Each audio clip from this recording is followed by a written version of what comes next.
Hello class, let's work on Au clair de la luna. There's 3 notes that we need to know. B,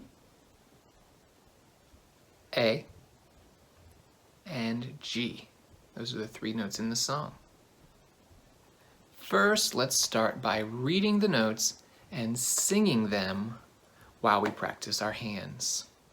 Starts on a G, so we want to be ready on a G. Make sure your thumb is covering that hole. Make sure you're using your left hand. And let's sing it and play it together. Let me get a G. Here we go.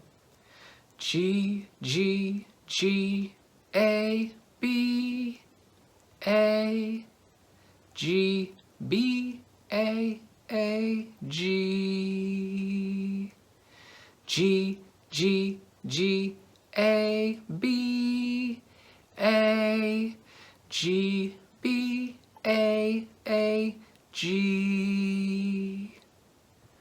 All right, good. If you're messing that up and you're making mistakes, then go back and rewind and practice that more. Sing it to yourself.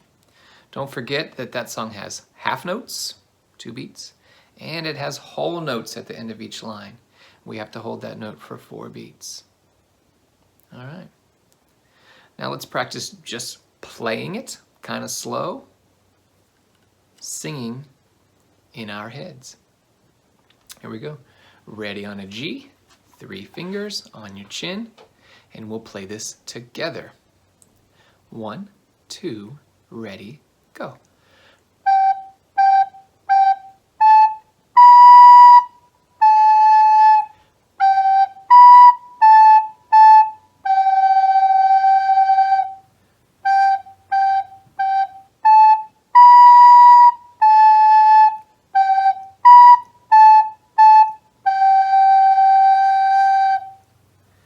All right, I hope you noticed that I was using my tongue to stop and start the notes.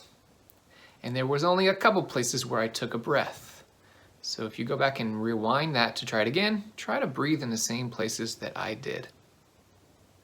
All right, now let's take the whole entire song and see if you can play it along with the recording while you're reading it. In the recording, you get to play the song 2 times in a row. So I added a repeat. So you play everything twice. All right, take your time, practice it as often as you need to until you're ready. Good luck.